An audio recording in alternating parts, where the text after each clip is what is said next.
Hi, guys. Our guest plays Spock in the new movie Star Trek, Zachary Quinto. What's up, dude? How are you doing? What's up? Thanks for having me. How are you? Well, great to have you here. So, you've been telling me a little bit about a crazy tour that you're having promoting the movie, which is amazing. Yeah, totally. It's like just this relentless adventure that every time I think it's slowing down, it takes off again.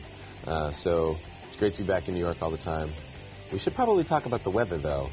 It's pretty crappy. It's been bad for a while now, huh?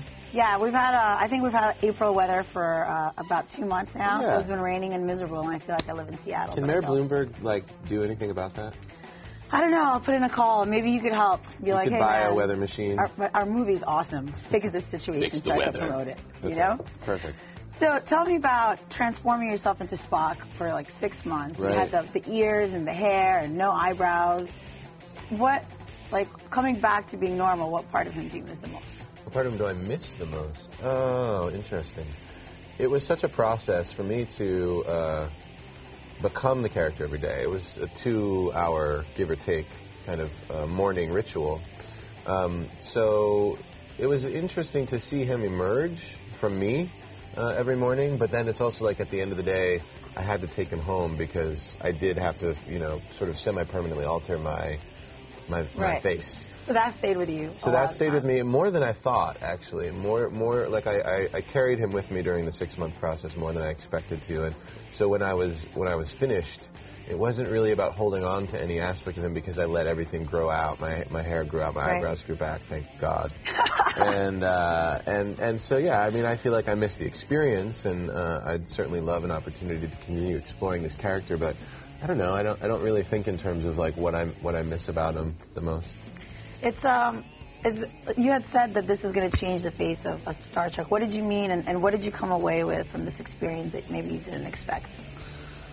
I came away with a deeper understanding and appreciation for Star Trek, for Gene Roddenberry, for the visionary that he really was. And in terms of it changing the face of the franchise, I just feel like Star Trek has a tremendous amount of preconception that comes along with it. I think people, whether they know it or not, have this position on it, which is kind of rooted in a stigma of it being this cheesy 60s, technologically inhibited experience, and this is certainly going to change that. The pacing of this movie, the technological advances that ILM, Industrial Light and Magic, which is the company that does special effects, mind-blowing, really. I mean, even to me, who was in the movie, to see the finished product, and the pace of everything. What's going on here, So I think that's kind of what I meant, and that the core of this movie is really about who these characters are and how they interact with one another, and it's about a story, it's about relationships,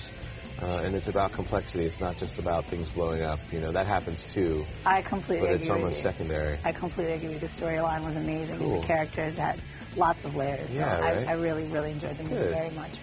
Guys, we'll talk more with Zachary in a moment, but it's time for another video. Down 1 to number 6.